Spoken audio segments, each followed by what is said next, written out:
الحمدللہ بہت قیمتی باتیں ارشاد فرما رہے تھے ہانگ کانگ سے تشریف لائے ہوئے ہمارے عظیم مہمان ممتاز مذہبی سکالر حضرت العلامہ مولانا مفتی محمد ارشد صاحب دامت برکاتہم العالیہ۔ اب انتظار کی گھڑیاں ختم ہوتی ہیں، تشریف لاتے ہیں ہم سب کے محبوب رہنما استاد العلماء شیخ الحدیث و تفسیر ہمارے ملک پاکستان کی ممتاز اور مایہ ناز علمی شخصیت حضرت العلامہ مولانا محمد حبیب اللہ صاحب دامت برکاتہم العالیہ، شیخ الحدیث معہد الفقیر جھنگ۔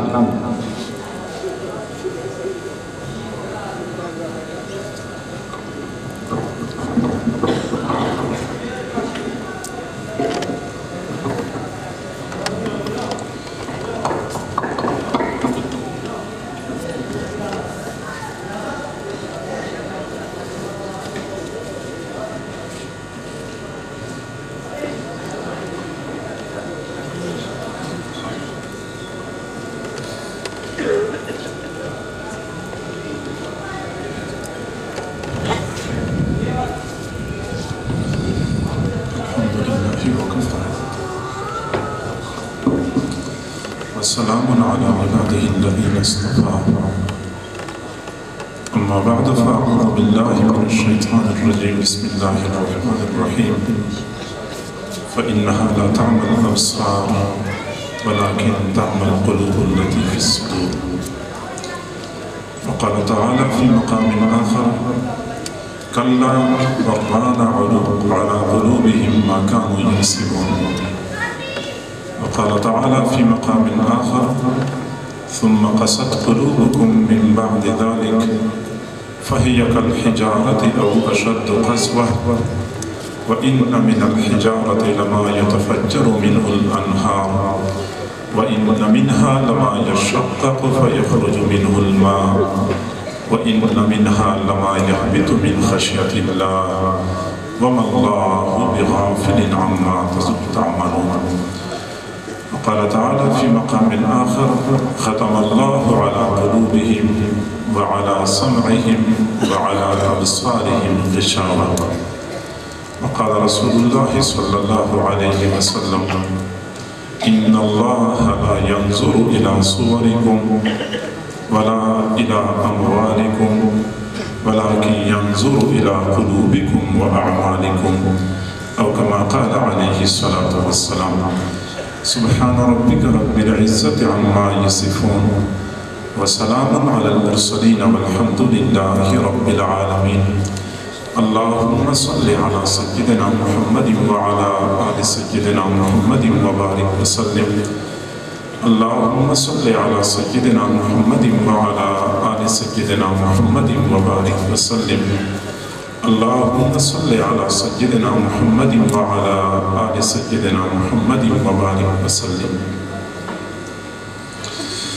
اللہ رب العزت نے اپنی قدرت کاملہ سے انسان کو پیدا فرمایا اور اپنی حکمت کاملہ سے انسان کو انتہائی قیمتی اعضاء سے نوازا۔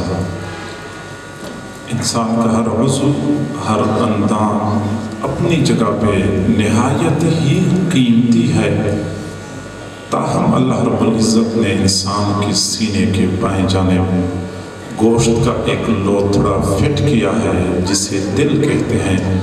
قدر و قیمت کے اعتبار سے تمام اعضاء پر فوقیت اور برتری رکھتا ہے، اور اس کی بنیادی وجہ یہ ہے کہ اس دل کی اصلاح اور فساد کے ساتھ باقی اعضاء کی اصلاح اور فساد وابستہ ہے۔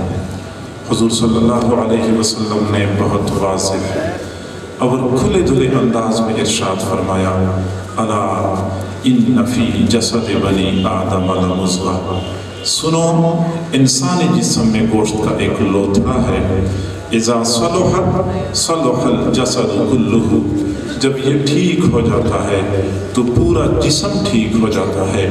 وَإِذَا فَسَدَتْ فَسَدَ الْجَسَدُ كُلُّهُ، جب یہ بگڑ جاتا ہے تو پورا جسم بگڑ جاتا ہے۔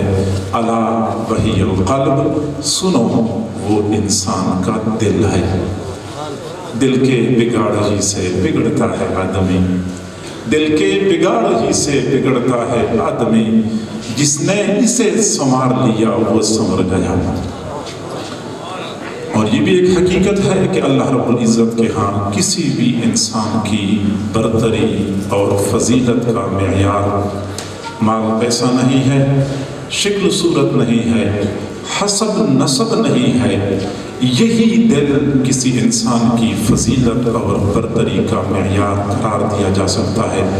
حضور صلی اللہ علیہ وسلم نے فرمایا ان اللہ لا ينظر الى صورکم، اللہ تعالیٰ نہیں دیکھتا تمہاری صورتوں کو، کون خوبصورت ہے کون بدصورت ہے، کون گورا ہے کون کالا ہے، ولا الى اموالکم، اللہ تعالیٰ نہیں دیکھتا تمہارے اموال کو، کون مالدار ہے کون غریب ہے، ولیکن ینظر الی قلوبکم، اللہ تعالیٰ تمہارے دلوں کو دیکھتا ہے، کس کا دل سنورا ہوا ہے اور کس کا دل بگڑا ہوا ہے۔ انسان کی ظاہر کا کوئی اعتبار نہیں، اصل اعتبار دل کا ہوتا ہے۔ جس کا دل بنا ہوا ہے، رنگ بے شک کالا ہے، دانت باہر کو نکلے ہوئے ہیں، ہونٹ لٹکے ہوئے ہیں، نسب کے اعتبار سے حبشی غلام ہے، لیکن رب ذوالجلال کے ہاں مقام اور مرتبہ اتنا ہے کہ جب وہ زمین پہ چلتے ہیں پاؤں کی آہٹ عرش پر سنائی دیتی ہے۔ دل کی بدولت اللہ تعالیٰ مقام اور مرتبہ عطا فرماتے ہیں۔ حضرت امام شافعی رحمۃ اللہ علیہ وقت کے بلند پایا محدث اور فقیہ تھے، ظاہر میں سیدھے سادے کپڑے پہنتے تھے۔ حمام میں نہانے کے لیے تشریف لے گئے، حمام والے نے دیکھا، پہچانا نہیں، وہ سمجھا کہ کوئی غریب آدمی آیا ہوا ہے، پتہ نہیں اس کے پاس پیسے ہوں گے یا نہیں ہوں گے، لیکن چونکہ آیا ہے تو ویسے واپس کرنا مناسب نہیں ہے۔ ایک ایسے غسل خانے میں امام شافعی رحمۃ اللہ علیہ کو بھیجا جہاں پہ کوئی پانی کا معقول انتظام نہیں تھا، صابن تولیہ بھی کوئی خاص نہیں تھا، صفائی کی ترتیب بھی درست نہیں تھی۔ امام شافعی رحمۃ اللہ علیہ نے حمام کے اندر جائزہ لیا تو حمام والے کی نیت کو سمجھ گئے، ویسے ہی واپس تشریف لائے، اپنے غلام کو فرمایا کہ آپ کے پاس کتنے پیسے ہیں؟ غلام نے کہا میرے پاس 100 درہم ہیں۔ فرمایا یہ 100 کے 100 درہم حمام والے کو دے دو، اور پھر حمام والے کو فرمایا کہ میں نے تیرے حمام میں نہانا بھی نہیں ہے، نہانا بھی نہیں ہے۔ اس وقت حمام میں نہانے کے لیے 1 درہم بھی کافی ہوتا تھا، لیکن امام شافعی نے 100 درہم بھی دلوائے، فرمایا نہانا بھی نہیں ہے۔ حمام والا بھی حیران تھا کیسے بندے سے واسطہ پڑا۔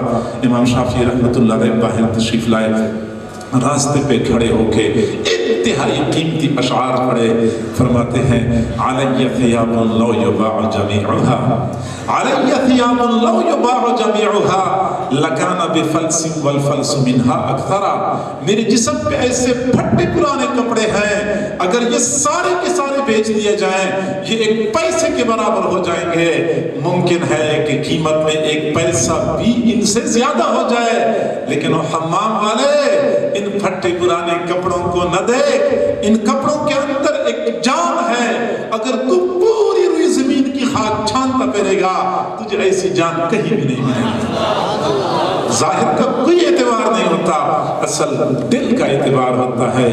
اور یہ بھی ایک حقیقت ہے کہ روز آخرت کسی بھی بندے کی نجات اسی دل پر موقوف ہے۔ اللہ رب العزت نے قرآن عظیم الشان میں فرمایا یوم لا ینفع مال ولا بنون، قیامت کے دن نہ تو انسان کو مال نفع دے سکے گا نہ اولاد نفع دے سکے گی، الا من اتى اللہ بقلب سلیم، جو بندہ اللہ کے پاس صاف ستھرا سنورا ہوا دل لے کے آیا، یہ دل بندے کو نفع دے سکے گا۔ معزز سامعین، آج کسی چیز کی ضرورت ہے، ہم اپنے قلوب پر محنت کریں۔ اپنے دلوں کو بنانے اور سنوارنے کی کوشش کریں جس طرح ہم اپنے ظاہر کو سجاتے اور سنوارتے ہیں، اپنے ظاہر کو فٹ فاٹ رکھتے ہیں، کیونکہ ہمارے ظاہر پر دنیا والوں کی نظر ہوتی ہے، ہم اس کو سجاتے اور سنوارتے رہتے ہیں، ہم اپنے دل پہ کیوں محنت نہیں کرتے جس دل پر اللہ رب العزت کی نظر ہوتی ہے؟ آج انتہائی افسوس سے کہنا پڑتا ہے انسان نے اپنے جسم کو فٹ فاٹ رکھنے کے لیے فٹنس سینٹر بنائے ہیں، ہسپتالوں کا ایک سلسلہ ہے، ہر گلی میں، ہر موڑ پہ، ہر چوک پہ تمہیں ہسپتال نظر آئے گا، ڈاکٹروں کے کلینک جا بجا آپ کو نظر آتے ہیں، دوائیوں کا کاروبار اتنا آگے بڑھ چکا، ہر بندے کو فکر ہوتی ہے کہ میرا جسم صحیح رہے۔ کپڑوں کا ایک وسیع سلسلہ ہے، یہ فیکٹریاں، یہ ملیں، یہ دکان، اور یہ درزی، اور یہ دھوبی، اور یہ استری، اور یہ صابن، یہ صرف ایک طویل سلسلہ ہے کپڑوں کو فٹ رکھنے کا اور صحیح رکھنے کا۔ اب اندازہ لگائیں کہ انسان اپنے ظاہر پہ اتنی محنت کرتا ہے کہ انسانی جسم کا سب سے کم قیمت جز وہ انسان کے بال ہیں۔ بال کے بارے میں لوگ کہتے ہیں کہ میں تو اس کو بال کے برابر بھی نہیں سمجھتا، وہ تو میرا بال بھی بیکا نہ کر سکا، اس کی تو بال کی برابر بھی قدر و قیمت نہیں ہے، انہیں بال کو سب سے کم قیمت سمجھا جاتا ہے، لیکن اس کے باوجود انسانیت کا ایک بہت بڑا طبقہ دن رات ایک کر کے بالوں پر محنت کر رہا ہے کہ بالوں کو 5 فٹ تک لمبا کیسے کیا جا سکتا ہے، بالوں کو گھنا، نرم اور ملائم کیسے رکھا جا سکتا ہے، بالوں کو گرنے سے کیسے بچایا جا سکتا ہے، بالوں کو سفید ہونے سے کیسے روکا جا سکتا ہے، بالوں پر محنت ہو رہی ہے۔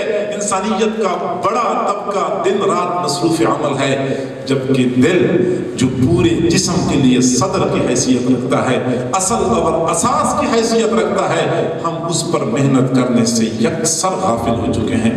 ہاں، اگر ہم محنت کرتے ہیں تو دل کو بگاڑنے پر محنت کرتے ہیں، بنانے پر محنت نہیں کرتے۔ دن رات ایک کر کے دل کو ہم بگاڑ رہے ہیں۔ معزز سامعین، ہم جب بھی کوئی عمل کرتے ہیں، جب بھی کوئی گناہ کرتے ہیں، اس کا اثر براہ راست ہمارے دل پر پڑتا ہے۔ ہمارے دل کون کون سے اثرات قبول کرتا ہے؟ قرآن عظیم الشان کی روشنی میں 4 اثرات کی طرف پہلے بھی اشارہ کر چکا ہوں خطبے میں، اور اب ذرا اس کی وضاحت کرتا ہوں اور پھر اپنے موضوع کو سمیٹوں گا۔ آپ حضرات توجہ سے بات سنیں گے تو امید کی جاتی ہے کہ بات سمجھ میں آ جائے گی۔ معزز سامعین، دل پر گناہوں کا سب سے پہلا اثر یہ کہ دل اندھا ہو جاتا ہے۔ آپ سوچتے ہوں گے کہ دل بھی اندھا ہوتا ہے، ہم تو سمجھتے ہیں کہ یہ آنکھیں اندھی ہوتی ہیں، قرآن عظیم الشان کچھ اور کہتا ہے، فَإِنَّهَا لَا تَعْمَى الْأَبْصَارُ وَلَكِنْ تَعْمَى الْقُلُوبُ الَّتِي فِي الصُّدُورِ۔ یہ آنکھیں اندھی نہیں ہوتی، دل اندھے ہوتے ہیں جو سینوں میں ہوتے ہیں۔ گناہوں کی وجہ سے دل اندھے ہو جاتے ہیں۔ حضرت خالد بن معدان رحمہ اللہ نے فرمایا، مَا مِنْكُمْ مِنْ أَحَدٍ إِلَّا وَلَهُ 4 أَعْيُنٍ۔ تم میں سے ہر بندے کو اللہ نے 4 آنکھیں عطا فرمائی ہیں۔ عینان فی الرأس یبصر بہما امر دنیاہ۔ 2 آنکھیں ہر بندے کے سر میں فٹ ہو چکی ہیں، ان سے بندہ دنیا کی امور دیکھتا ہے۔ وعینان فی القلب یبصر بہما امر دینہ۔ 2 آنکھیں بندے کے دل میں ہوتی ہیں جس سے بندہ دین کی امور دیکھتا ہے۔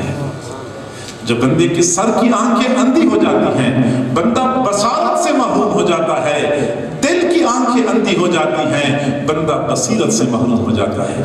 یہ آنکھیں اندھی ہو جاتی ہیں، بندے کو یہ راستہ نظر نہیں آتا، در در کی ٹھوکریں کھاتا رہتا ہے۔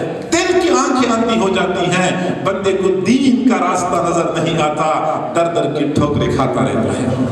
دل اندھے ہو جاتے ہیں، نتیجہ یہ نکلتا ہے کہ بندے کو حق باطل نظر آتا ہے اور باطل حق نظر آتا ہے۔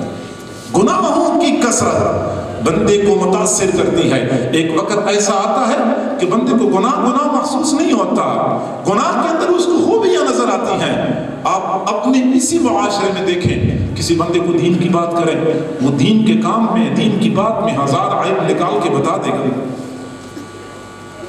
اگر آپ اس کو کسی برائی سے روکیں تو برائی میں 1000 خوبیاں گن گن کے بتا دے گا، سود میں یہ خوبی ہے اور یہ خوبی ہے اور یہ خوبی ہے۔ وَإِنَّ الشَّيَاطِينَ لَيُوحُونَ إِلَىٰ أَوْلِيَائِهِمْ، شیاطین اپنے اولیاء کے دلوں میں یہ باتیں ڈالتے رہتے ہیں، گناہوں کے دلائل پیش کرتے ہیں، کیونکہ دل سیاہ ہو چکے ہیں، دل اندھے ہو چکے ہیں، دلوں پہ پردہ در پردہ آ جاتا ہے، حق باطل نظر آتا ہے اور باطل حق نظر آتا ہے۔ فَمَنْ يُرِدِ اللَّهُ أَنْ يَهْدِيَهُ يَشْرَحْ صَدْرَهُ لِلْإِسْلَامِ، جس کو اللہ تعالیٰ ہدایت دینے کا ارادہ کرتا ہے اس کا سینہ اسلام کے لیے کھول دیتا ہے۔ اللہ نے فرمایا ہے سر جھک جاتا ہے، نبی نے فرمایا ہے سر تسلیم خم ہو جاتا ہے۔ 14 صدیاں پہلے میرے محبوب کا کوئی فرمان آج کسی کے کان میں پہنچتا ہے فوراً سر جھک جاتا ہے، یہ میرے محبوب کا فرمان ہے۔ اس بات کی دلیل ہے کہ سینہ اسلام کے لیے کھل چکا ہے، اسلام کا کوئی حکم سامنے آتا ہے سر منہ سے انحراف نہیں کرتے۔ فَمَن يُرِدِ اللَّهُ أَن يَهْدِيَهُ، جس کو اللہ تعالیٰ ہدایت دینے کا ارادہ کرتا ہے، يَشْرَحْ صَدْرَهُ لِلْإِسْلَامِ، اس کا سینہ اسلام کے لیے کھول دیتا ہے۔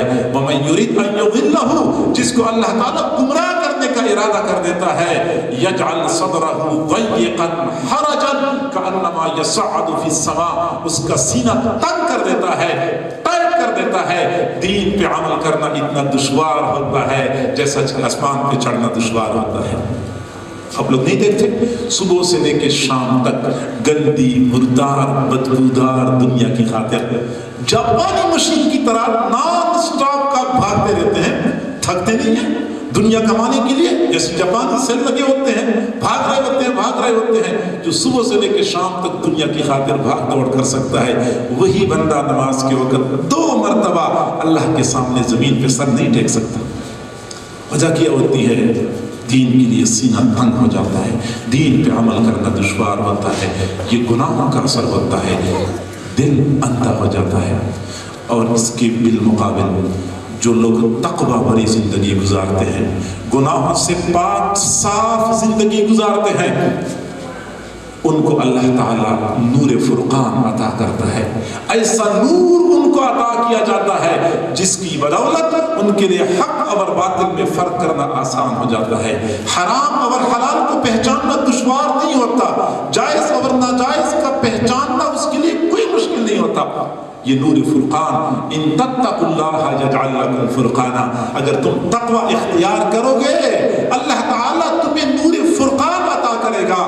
مفسرین فرماتے ہیں الفارق بین الحق والباطل، یہ وہ نور ہوتا ہے جو حق اور باطل کے درمیان فرق کرتا ہے، حق اور باطل کے درمیان فرق کرتا ہے۔ اتقوا فراست المؤمن فإنه ينظر بنور اللہ، مؤمن کی فراست سے بچو، مؤمن اللہ کے دیے ہوئے نور سے دیکھتا ہے۔ حضرت علی رضی اللہ تعالیٰ عنہ فرماتے ہیں کہ حضرت عمر فاروق رضی اللہ تعالیٰ عنہ کی خلافت کا زمانہ تھا، رات کا وقت تھا، میں سویا ہوا تھا، مجھے خواب نظر آیا، خواب میں منظر دیکھتا ہوں کہ میں فجر کی نماز کے لیے مسجد نبوی میں حاضر ہو جاتا ہوں، اللہ کی شان کہ مجھے امام کے مصلی کے بالکل پیچھے جگہ مل جاتی ہے، میں بیٹھ جاتا ہوں تو خواب میں کیا دیکھتا ہوں کہ حضور صلی اللہ علیہ وسلم اپنے خوبصورت اور باوقار انداز سے مسجد میں تشریف لاتے ہیں، مصلی پہ کھڑے ہو جاتے ہیں، صفیں سیدھی ہو جاتی ہیں، اقامت کہی جاتی ہے، نماز شروع ہو جاتی ہے، اور میرے محبوب صلی اللہ علیہ وسلم اپنی خوبصورت آواز میں مخصوص صورتیں نماز میں تلاوت فرماتے ہیں۔ نماز سے فارغ ہو جاتے ہیں، حضرات صحابہ کرام کی طرف اپنا چہرہ مبارک پھیر لیتے ہیں، میں خواب میں دیکھتا ہوں کہ ایک خاتون مسجد کے دروازے سے داخل ہوتی ہے، جس کے ہاتھ میں پلیٹ ہوتی ہے، وہ سیدھی آتی ہے اور محبوب صلی اللہ علیہ وسلم کو پلیٹ پکڑا دیتی ہے، اللہ کی نبی آپ کے لیے ہدیہ ہے۔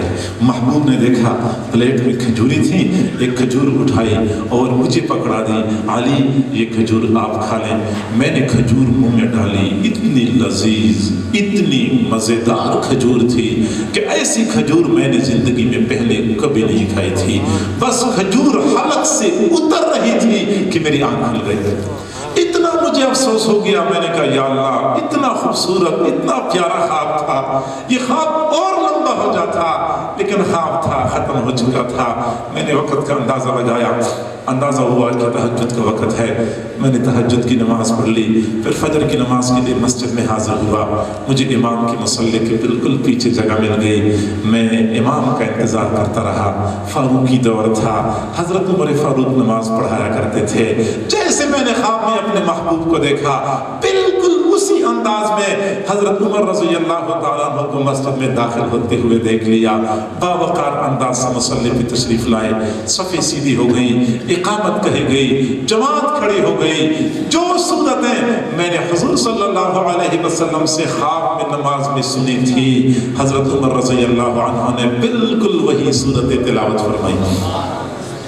نماز سے فارغ ہو گئے، مقتدیوں کی طرف رخ مبارک پھیر لیا، پھر میں نے کھلی آنکھوں سے وہ منظر دیکھا کہ مسجد کے دروازے سے ایک خاتون داخل ہو گئی جس کے ہاتھ میں پلیٹ تھی، وہ سیدھی آئی، حضرت امیر المؤمنین کو پلیٹ پکڑا دی، امیر المؤمنین آپ کے لیے ہدیہ ہے، انہوں نے پلیٹ ہاتھ میں لے لی، اس میں کھجوری تھی، ایک کھجور اٹھائی، مجھے پکڑا دی، علی یہ کھجور آپ کھائیں، میں نے وہ کھجور کھائی، بہت لذیذ بہت مزے کی کھجور تھی، میں نے وہ کھجور کھائی، پھر میں نے عرض کیا امیر المؤمنین مجھے ایک کھجور اور بھی عنایت فرمائیں، امیر المؤمنین مسکرائے اور فرمایا علی اگر آپ کو میرے محبوب نے خواب میں دوسری کھجور دی ہوتی میں ضرور آپ کو دے دیتا۔ یہ مومنانہ فراست ہوتی ہے جو تقوی کی بدولت ایک مومن کو نصیب ہوتی ہے، غیب کا علم نہیں ہوتا، جس طرح گناہ کی وجہ سے بندے کا دل اندھا ہو جاتا ہے، تقوی کی بدولت بندے کو نور فرقان نصیب ہو جاتا ہے۔ حضرت مولانا محمد امین صفدر اکھاڑوی رحمۃ اللہ علیہ فرماتے ہیں ہم اکھاڑا میں تھے، اسکول میں تھے، کسی نے بتایا کہ لاہور میں حضرت مولانا احمد علی لاہوری رحمۃ اللہ علیہ بہت بڑے ولی ہیں، ان کی ملاقات کے لیے جانا چاہیے، ان سے فیض حاصل کرنا چاہیے۔ ہم نے مشورہ کر لیا، پھر آپس میں سوچنے لگے کہ پہلے ہم معلوم تو کر لیں کہ واقعی وہ اللہ والے ہیں بھی یا ویسے مشہور ہو چکے ہیں۔ معلوم کرنے کے لیے ہم نے ایک طریقہ اختیار کر لیا، ہمارے ایک ساتھی کے پاس سود کا 1 روپیہ تھا، ہم نے حلال کے 1 روپیہ کا انتظام کر لیا، 1 روپیہ سود کا ہو گیا، ہم نے حلال کے روپے کے الگ سیب خریدے، سود کے روپے کے الگ سیب خریدے، وہ سیب اکٹھے کر لیے اور ایک تھیلے میں بند کر دیے، ہم اوکاڑا سے لاہور پہنچ گئے، حضرت کی خدمت میں حاضر ہوئے، ہم نے عرض کی حضرت آپ کے لیے ہدیہ لے کے آئے ہیں، حضرت نے تھیلے کا منہ کھولا اور سیب نکالنے شروع کر دیے، سیب نکالتے تھے، دیکھتے تھے، پھر سیبوں کو الگ کرتے تھے، جب سارے سیب تھیلے سے نکالے، آدھے سیب دائیں طرف رکھے، آدھے سیب بائیں طرف رکھے، پھر ہماری طرف دیکھا، مسکرائے اور فرمایا یہ سیب حلال کے ہیں اور یہ سیب حرام کے ہیں، یہ حلال کے ہیں اور یہ حرام کے ہیں۔ ہم سمجھ گئے کہ واقعی اللہ والے ہیں۔ ہم نے عرض کیا حضرت ہمیں بیعت فرمائیں، فرمایا بیعت ہونے تو تم آئے نہیں تھے، تم تو امتحان لینے آئے تھے، امتحان ہو گیا ہے، جاؤ اپنا کام کرو۔ ہم نے بہت منت سماجت کی لیکن ہمیں بیعت کرنے سے صاف انکار کر دیا۔ ہم وہاں سے چل پڑے، ریلوے اسٹیشن پہ پہنچے، میرے باقی ساتھی ٹرین پہ چڑھ گئے، میں نے کہا میں تو بیعت ہوئے بغیر واپس نہیں جاؤں گا، میں پھر پلٹ کے چلا گیا، ملاقات ہوئی، میں نے عرض کیا حضرت اب میں بیعت ہونے کے لیے آیا ہوں، مسکرائے، فرمایا جی ہاں اب آپ ریلوے اسٹیشن سے یہاں تک بیعت ہونے کے لیے آئے ہیں، پھر مجھے اپنے غلاموں میں شامل فرما لیا۔ گناہ کی بدولت دل اندھے ہو جاتے ہیں اور تقوی کی بدولت بندے کو وہ نور نصیب ہوتا ہے کہ بندہ مادے سے پار دیکھنا جانتا ہے۔ میں یقیناً اپنے اکابر کے اتنے واقعات ہیں کہ ان کو کیسے اللہ نے یہ نور عطا کیا تھا، یہ مختصر نشست اس کے لیے ناکافی ہو جائے گی چونکہ ٹائم بھی محدود ملا ہے، موضوع تفصیل طلب ہے۔ آپ حضرات یا تو یہ دعا کریں کہ وقت میں برکت آ جائے یا ہم گھڑیاں تھوڑی سی پیچھے کر لیتے ہیں تاکہ ہمیں وقت مزید مل جائے۔ بہرحال گناہوں کا پہلا اثر یہ ہوتا ہے کہ دل اندھا ہو جاتا ہے، گناہوں کا دوسرا اثر دل پہ یہ پڑتا ہے کہ دل سخت ہو جاتا ہے۔ ثم قست قلوبکم من بعد ذلک، پھر تمہارے دل سخت ہو گئے۔ فہی کالحجارۃ او اشد قسوۃ، یہ پتھروں کی طرح سخت ہو گئے بلکہ پتھروں سے بھی زیادہ سخت ہو گئے۔ وَإِنَّ مِنَ الْحِجَارَةِ لَمَا يَتَفَجَّرُ مِنْهُ الْأَنْهَارُ، بعض پتھر اللہ کے خوف سے پھٹ جاتے ہیں، نہریں بہہ پڑتی ہیں۔ وَإِنَّ مِنْهَا لَمَا يَشَّقَّقُ فَيَخْرُجُ مِنْهُ الْمَاءُ، بعض پتھر اللہ کے خوف سے پھٹ جاتے ہیں، تھوڑا پانی بہ پڑتا ہے، وَإِنَّ مِنْهَا لَمَا يَهْبِطُ مِنْ خَشْيَةِ اللَّهِ، اور بعض پتھر اللہ کے خوف سے پہاڑ کی چوٹی سے گر پڑتے ہیں۔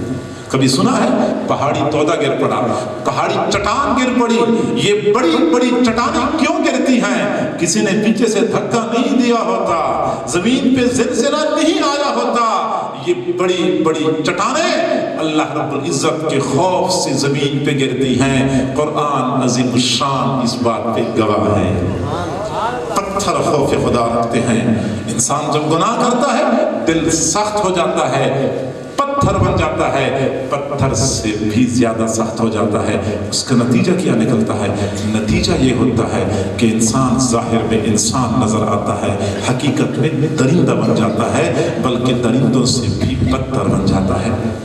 میں کئی مرتبہ دوستوں سے کہا کرتا ہوں کہ یہ جنگل کے درندے، یہ بھیڑیے اور یہ شیر اور یہ چیتے، یہ بیچارے تو ویسے بدنام ہیں، اور ان کو حضرت انسان نے بدنام کر دیا ہے۔ ورنہ انسان جب درندگی پہ آتا ہے بھیڑیے کو پیچھے چھوڑ جاتا ہے، شیر وہ درندگی کہاں دکھا سکتا ہے جو حضرت انسان دکھاتا ہے؟ اب تاریخ کا مطالعہ کریں، جس دن سے دنیا وجود میں آ چکی ہے اس دن سے لے کے آج تک جنگل کے درندوں نے انسانوں کو اتنا نقصان نہیں پہنچایا جتنا نقصان انسانوں کو انسان نے پہنچایا ہے۔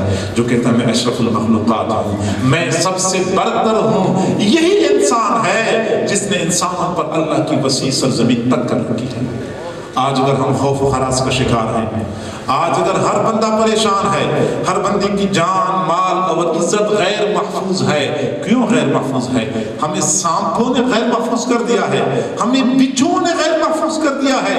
نہیں، ہمیں انہی انسانوں نے غیر محفوظ کر دیا ہے۔ کیوں؟ دل سخت ہو جاتے ہیں، بندہ درندے سے بھی بدتر بن جاتا ہے۔ اور گناہوں کا تیسرا اثر دل پہ یہ پڑتا ہے کہ دل زنگ آلود ہو جاتا ہے۔ جی ہاں، آپ لوگ سوچتے ہیں دل کو بھی زنگ لگتا ہے؟ جی ہاں، دل بھی زنگ آلود ہو جاتے ہیں۔ میرے محبوب نے فرمایا ان هذه القلوب تصدع كما يصدع الحديد، یہ دل بھی زنگ آلود ہو جاتے ہیں جیسا کہ لوہا زنگ آلود ہو جاتا ہے۔ نتیجہ کیا نکلتا ہے؟ ترمذی شریف کی روایت ہے، حضور صلی اللہ علیہ وسلم نے فرمایا تم میں سے کوئی بندہ گناہ کرتا ہے، اس کا اثر یہ ہوتا ہے کہ دل پہ سیاہ نقطہ لگ جاتا ہے۔ اگر بندہ توبہ کر لے تو وہ نقطہ دھل جاتا ہے، اگر توبہ نہیں کرتا تو وہ نقطہ برقرار رہتا ہے۔ اگلا گناہ کرتا ہے تو اگلا نقطہ لگ جاتا ہے، اگلا گناہ کرتا ہے تو اگلا نقطہ لگ جاتا ہے۔ یہ نقطے لگتے لگتے دل مکمل سیاہ ہو جاتا ہے۔ اور میرے محبوب نے فرمایا کہ ایسے دل کے بارے میں اللہ تعالیٰ فرماتے ہیں کلا بران علی قلوبہم ما کانوا یکسبون، ان کے دلوں پر ان کے اعمال نے زنگ لگایا ہوا ہے۔ دل زنگ آلود ہو جاتا ہے، اس کا نتیجہ یہ نکلتا ہے کہ نیک اعمال کی لذت سے بندہ ناآشنا ہو جاتا ہے۔ لوہے بجلی کی تار کو زنگ لگ جائے تو تار کرنٹ پاس نہیں کرتی، دل کو زنگ لگ جائے تو بندہ اعمال کی لذت کا احساس و ادراک نہیں کر سکتا۔ کبھی آپ نے سنا ہے کہ ایک آدمی میٹھا گڑ منہ میں ڈالے اور وہ کہہ دے کہ یہ کڑوا ہے، میٹھا شہد منہ میں ڈالے وہ یہ کہہ دے کہ یہ کڑوا ہے؟ کبھی آپ نے سنا ہے؟ آپ کہیں گے نہیں سنا، حالانکہ ایسا بارہا ہوتا ہے۔ جسم پہ طبیعت پہ صفرا کا غلبہ ہو جائے، بندے کو بخار ہو جاتا ہے، منہ کا ذائقہ کڑوا ہو جاتا ہے، بندہ میٹھا گڑ بھی کھاتا ہے وہ کہتا ہے کڑوا ہے، میٹھا شہد بھی بندے کو کڑوا محسوس ہوتا ہے۔ شہد میں مٹھاس کی کمی نہیں ہوتی، گڑ میں کڑواہٹ نہیں ہوتی، منہ کا ذائقہ خراب ہو چکا ہوتا ہے۔ ایسے ہی نیک اعمال میں لذت کی کمی نہیں ہے، ایمان میں مٹھاس کی کمی نہیں ہے۔ ہمارے من پر، ہمارے باطن پر گناہوں کے صفرا کا غلبہ ہو چکا ہے، جس کی وجہ سے ہم اعمال کی لذت محسوس نہیں کر سکتے۔ یاد رکھیں جس طرح مادی دنیا کی کچھ لذات ہیں ایسے روحانی دنیا کی بھی کچھ لذات ہیں۔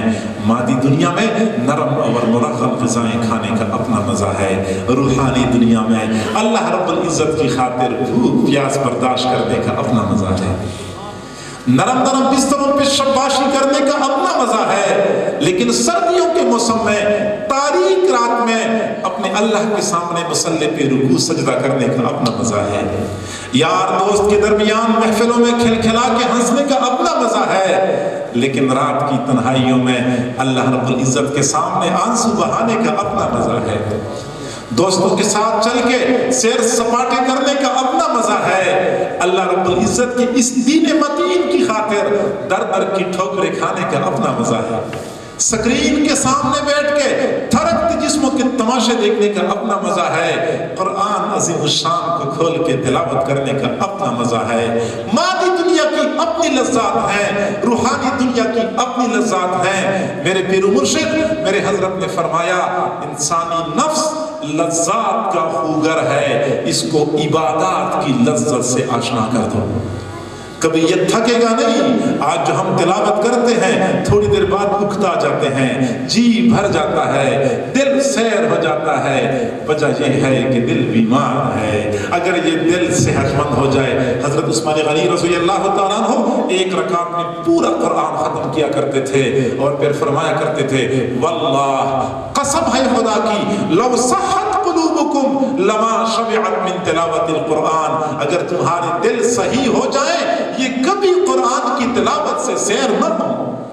جو دل اکتا جاتا ہے دل کی بیماری کی نشانی ہے۔ حضرت بسر بن کلام رحمہ اللہ فرماتے ہیں دخلت المسجد فرأیت رجلا یصلی، میں مسجد میں داخل ہوا، میں نے ایک آدمی کو دیکھا وہ نماز پڑھ رہا تھا، فاستحلیت قراءتہ، مجھے اس کی قراءت اچھی لگی، فاستمعت لقراءتہ، میں نے اس کی قراءت سننی شروع کر دی، وہ پڑھتا گیا میں سنتا گیا، حتی قرأ ثلث القرآن، اس نے 1/3 قرآن پڑھ لیا، فظننت انہ یرکع، میرا گمان یہ تھا کہ اب تو رکوع کر لے گا، فلم یرکع، رکوع نہیں کیا، حتی قرأ النصف، یہاں تک کہ اس نے آدھا قرآن پڑھ لیا، میرا خیال تھا کہ اب رکوع کرے گا، پھر بھی رکوع نہیں کیا، حتی ختم القرآن کلہ فی رکعت واحدہ، پورا قرآن ایک رکعت میں ختم کر لیا، فلم انصرف، جب انہوں نے سلام پھیرا، فرأیتہ فإذا هو ابو حنیفہ، میں نے دیکھا وہ امام ابو حنیفہ رحمۃ اللہ علیہ، ایک رکعت میں پورا قرآن۔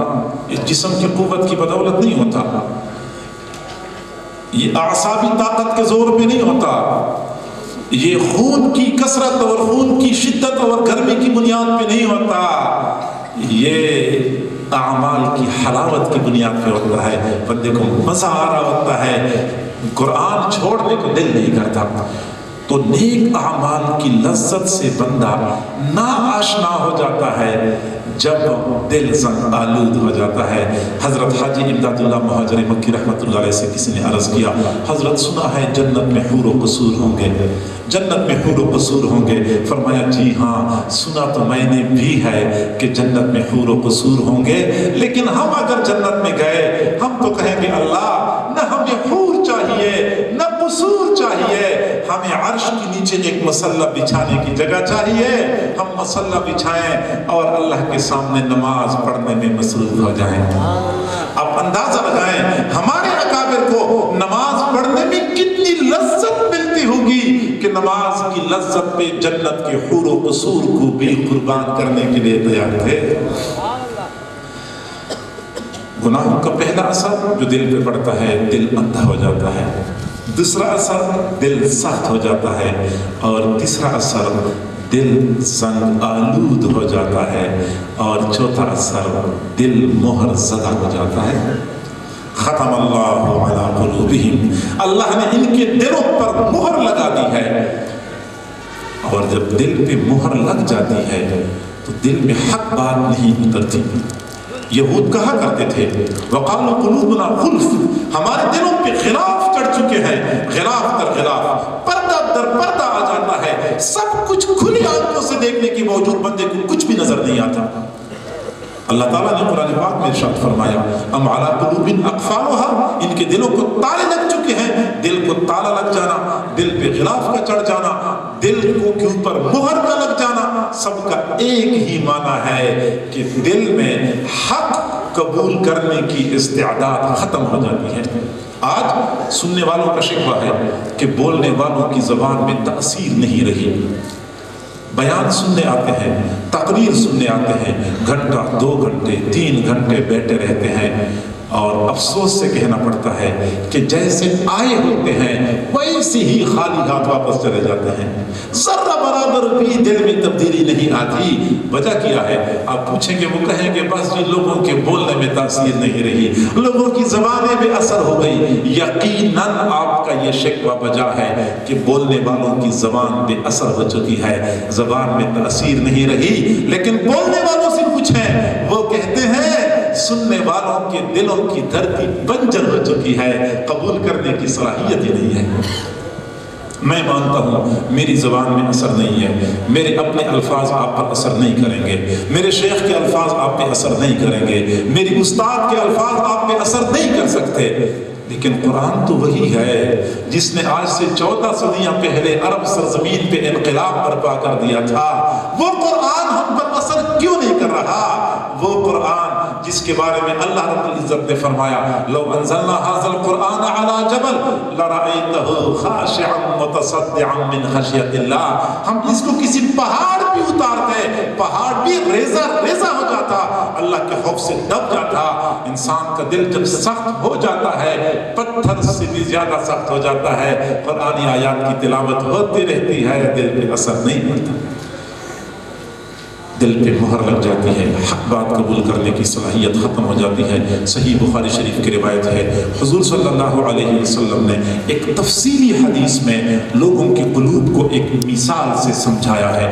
میں تفصیلی حدیث بیان نہیں کر سکتا، وقت محدود ہے، صرف اس کا خلاصہ پیش کرتا ہوں۔ میرے محبوب نے فرمایا کہ میں جو وحی لے کے آیا ہوں، جو دین لے کے آیا ہوں، اس دین کی مثال تیز موسلادھار بارش کی ہے، اور انسانوں کے قلوب زمین کے مختلف ٹکڑوں کی مانند ہیں۔ زمین کے ٹکڑے بعض زرخیز ہوتے ہیں، بارش برستی ہے پانی کو جذب کر لیتے ہیں، سبزہ نمودار ہوتا ہے، پھل پھول اگتے ہیں، بوٹے اگتے ہیں، یہ سب سے بہترین ٹکڑا ہوتا ہے۔ بعض ٹکڑے چٹیل میدان ہوتے ہیں، بارش کا پانی برستا رہتا ہے، پانی دائیں بائیں کو بہہ پڑتا ہے، زمین جذب نہیں کرتی۔ ایسے ہی وہ فرماتے ہیں انسانی قلوب ایسے ہیں، بعض قلوب وحی کی بارش کو اپنے اندر جذب کر لیتے ہیں، اعمال کی صورت میں سبزہ نمودار ہوتا ہے، پھل پھول اگتے ہیں۔ بعض قلوب یہ وحی کی بارش کو ضائع کر دیتے ہیں، دائیں بائیں کو انوارات چلے جاتے ہیں، ان میں قبول کرنے کی صلاحیت نہیں ہوتی۔ تو معزز سامعین، دل اندھے ہو جاتے ہیں، دل سخت ہو جاتے ہیں، دل زنگ آلود ہو جاتے ہیں، اور دل مہر زدہ ہو جاتے ہیں۔ ان کے آثار، ان کے نتائج بھی آپ کے سامنے پیش کر لیے۔ اب ہمیں تھوڑی دیر کے لیے اپنے گریبانوں میں جھانکنے کی ضرورت ہے، اپنے دل کا جائزہ لینے کی ضرورت ہے۔ اگر وہ عواقب، وہ نتائج ہمیں اپنے دل پہ نظر آتے ہیں تو ہمیں ماننا چاہیے کہ واقعی گناہوں کی وجہ سے ہمارے دل متاثر ہو چکے ہیں۔ پھر ہمیں علاج کے لیے فکر مند ہونا چاہیے۔ آپ لیبارٹری میں جاتے ہیں، ٹیسٹ کرواتے ہیں، لیبارٹری والے کہتے ہیں ہیپاٹائٹس ہے، آپ فوراً متوجہ ہو جاتے ہیں کہ یار مجھے کمی نہیں کرنی چاہیے، مجھے تاخیر نہیں کرنی چاہیے، مجھے فوراً علاج کروانا چاہیے۔ ایسے ہی اگر ہم اپنا ٹیسٹ خود کر لیں، اپنے آپ سے خود پوچھ لیں، تو ہمیں خود پتہ چل جائے گا کہ دل میں بیماریاں موجود ہیں۔ ان بیماریوں کی اصلاح کے لیے پھر ہمیں فکر مند ہونے کی ضرورت ہے۔ دل کی اصلاح کیسے ہو سکتی ہے، یہ بھی مستقل ایک مضمون ہے، لیکن میں مختصر انداز میں آپ کے سامنے عرض کرتا ہوں۔ حضرت شاہ ولی اللہ رحمۃ اللہ علیہ نے فرمایا کہ جب زمین ناپاک ہو جاتی ہے، اس کو پاک کرنے کے 2 طریقے ہیں۔ وہ 2 طریقوں سے پاک ہو جاتی ہے۔ ایک تو یہ کہ زمین پہ بارش برسے، اس کثرت سے بارش برسے کہ بارش کا پانی نجاست کو بہا کے لے جائے، زمین پاک ہو جائے گی۔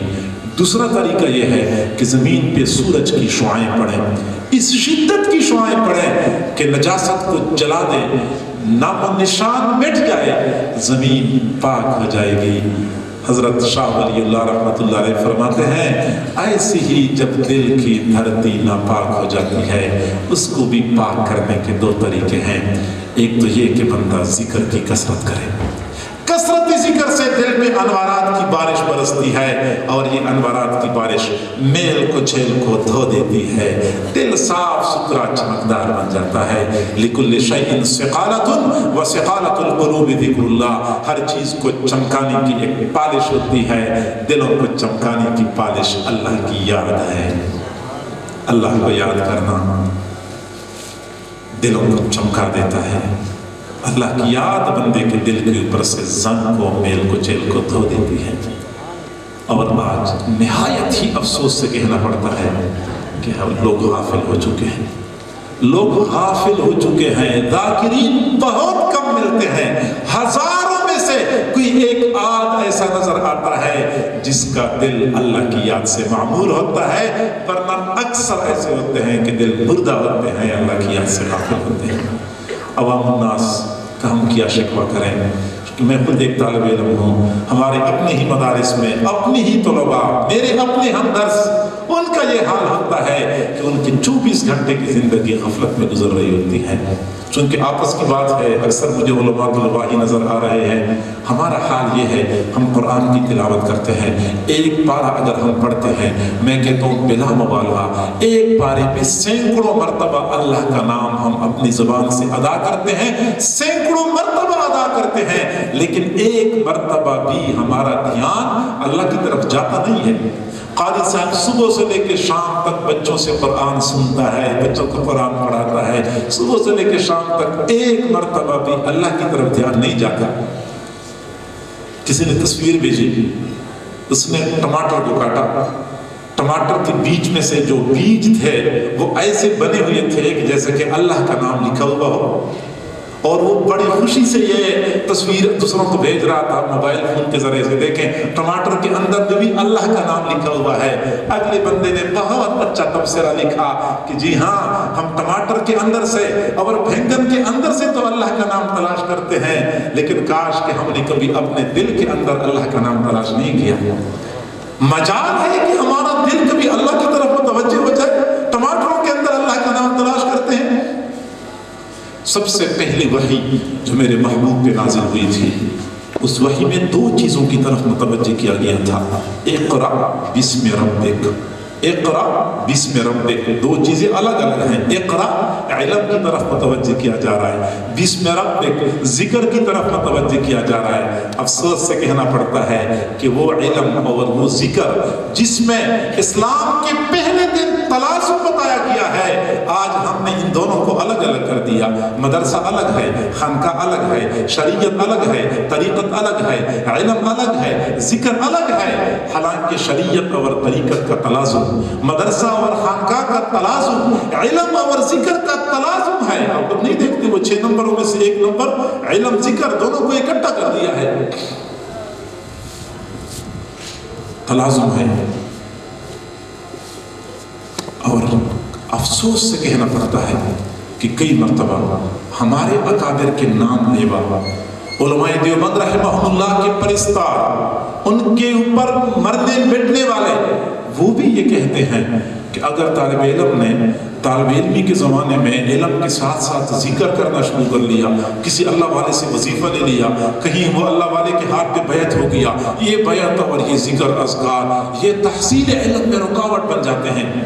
حالانکہ ہمارا تو یہ مشاہدہ ہے, ہمارا تو یہ تجربہ ہے کہ جو طلباء ذکر کا اہتمام کرتے ہیں پڑھائی میں وہ عام طلباء سے زیادہ تیز ہوتے ہیں.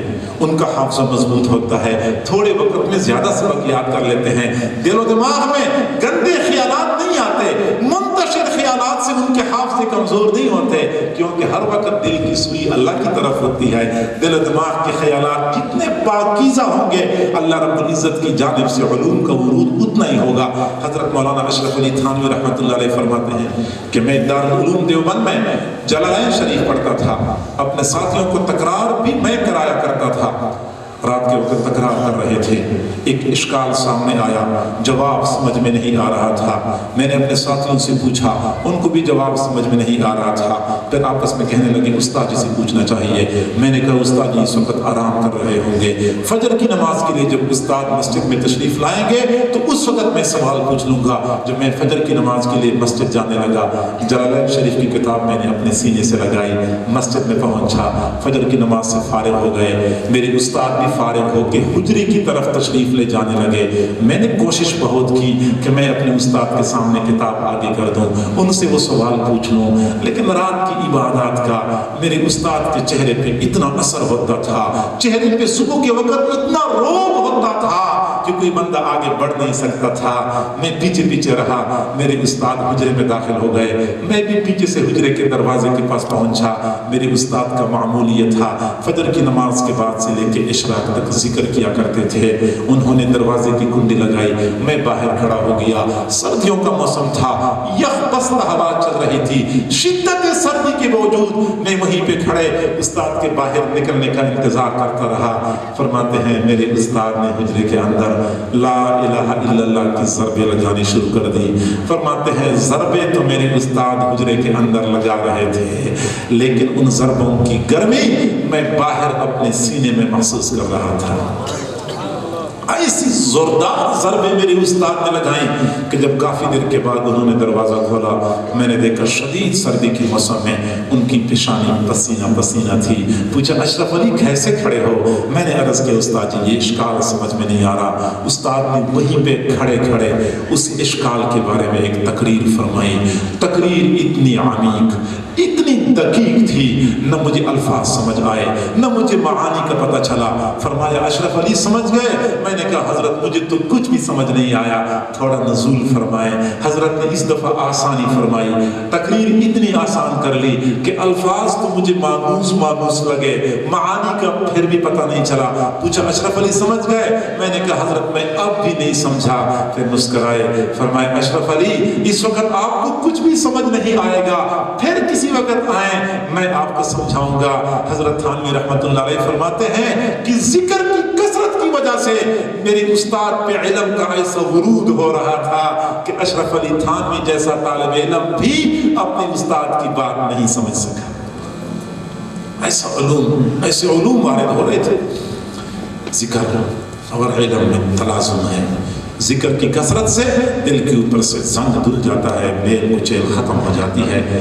اور حضرت امام شاہ ولی اللہ رحمۃ اللہ علیہ فرماتے ہیں کہ جس طرح زمین کو پاک کرنے کے لیے دوسرا طریقہ یہ کہ سورج کی شعاعیں پڑ جائیں، زمین کے اوپر سے نجاست ختم ہو جاتی ہے، ایسی ہی دل کو پاک کرنے کا اگلا طریقہ یہ ہے کہ اس دل پہ اللہ والوں کی نگاہوں کی شعاعیں پڑ جائیں۔ اللہ والوں کی نگاہوں کی شعاعیں جب پڑتی ہیں یہ میل کچیل کو جلا کر رکھ دیتی ہے، دل صاف ستھرا بن جاتا ہے، چمکدار بن جاتا ہے۔ جی ہاں اللہ والوں کی نگاہوں میں وہ تاثیر ہوتی ہے، نظر پڑتی ہی دل کی دنیا میں انقلاب برپا ہو جاتا ہے۔ حضور صلی اللہ علیہ وسلم نے فرمایا العین حق، آنکھ کی تاثیر حق ہے، آنکھ کی تاثیر حق ہے، آنکھ اثر کرتی ہے۔ چنانچہ ہم دیکھتے ہیں نظر بد اثر کرتی ہے۔ میرے محبوب نے فرمایا نظر بد اونٹ کو ہانڈی میں پہنچا دیتی ہے، بندے کو قبر میں پہنچا دیتی ہے، نظر بد اثر کرتی ہے۔ لیکن میرے محبوب نے یہ نہیں فرمایا کہ نظر بد اثر کرتی ہے، مطلقاً فرمایا کہ نظر اثر کرتی ہے، آنکھ اثر کرتی ہے۔ لہٰذا صوفیاء کرام مشائخ اعظام فرماتے ہیں جس طرح نظر بد اثر کرتی ہے اسی طرح نظر نیک بھی اثر کرتی ہے۔ نظر بد پڑ جاتی ہے فساد برپا ہو جاتا ہے، نظر نیک پڑ جاتی ہے اصلاح کا انقلاب برپا ہو جاتا ہے۔ العین حق، آنکھ کی تاثیر حق ہے۔ ملا علی قاری رحمت اللہ علیہ نے اپنی کتاب مرقات المفاتیح مشکات المصابیح کی شرح میں لکھا ہے، اسی حدیث کے تحت وہ فرماتے ہیں العین حق، آنکھ کی تاثیر حق ہے، یعنی نظر بد لگ جاتی ہے۔ اور پھر آگے وہ فرماتے ہیں وَزِدْ هَذَا النَّظَرِ نَظَرُ الْعَارِفِينَ، اور اس کے بالمقابل عارفین کی نظر ہوتی ہے، اللہ والوں کی نظر ہوتی ہے۔ فَإِنَّهُ مِنْ حَيْثُ التَّأْثِيرِ الْأَكْسِيرِ يَجْعَلُ الْفَاسِقَ صَالِحًا، اللہ والوں کی نظر اپنی زبردست تأثیر کی بدولت فاسق کو نیک بنا دیتی ہے، والجاہل عالما، جاہل کو عالم بنا دیتی ہے، والکافر مؤمنا، کافر کو مؤمن بنا دیتی ہے، والکلب انسانا، اور کتے کو انسان بنا دیتی ہے۔ وہ بندہ جو کتوں جیسی خصلتوں کا مالک تھا، اللہ والی کی نظر پڑ گئی، نظر پڑتی ہی انقلاب برپا ہو گیا، انسانوں کے خصال حمیدہ کا مالک بن گیا۔ محدثین کی دنیا میں ایک محدث امام شعبہ رحمۃ اللہ علیہ کا تذکرہ کثرت سے ملتا ہے، صحیح بخاری شریف میں بھی ان کا تذکرہ ملتا ہے۔ ایک جگہ پہ درس حدیث دیا کرتے تھے، قریب بستی میں ایک مشہور زمانہ بدنام زمانہ ڈاکو رہتا تھا، روزانہ وہ سامنے سے گزرتا تھا، حضرت کی طرف دیکھتا تھا، نہ تو کبھی حضرت نے اپنی طرف بلایا نہ کبھی وہ حضرت کی طرف آیا۔ اسی طرح چند دن گزرے، ایک دن حضرت درس حدیث سے فارغ ہو کے گھوڑے پہ سوار ہو کے اپنے گھر کی طرف تشریف لے جا رہے تھے، وہی ڈاکو سامنے آیا، اس کو شرارت سوجی، اس نے حضرت کے گھوڑے کی لگام کو پکڑا اور کہنے لگا تو لوگوں کو حدیثی سناتا ہے، مجھے بھی کوئی حدیث سنانی ہوگی۔ حضرت نے فرمایا کہ بھائی یہ حدیث سننے کا طریقہ نہیں ہے، یہ گستاخی ہے اور بے ادبی ہے، لیکن وہ ڈٹا ہوا تھا، گستاخی پہ جمع ہوا تھا۔ آخرکار حضرت کو جلال آیا، جلال کے عالم نے مختصر حدیث متصل سند کے ساتھ بیان کر لی، حدثنی فلاں قال حدثنی فلاں قال حدثنی فلاں عن ابی ہریرہ رضی اللہ تعالی عنہ قال قال رسول اللہ صلی اللہ علیہ وسلم اذا لم تستحی فاصنع ما شئت۔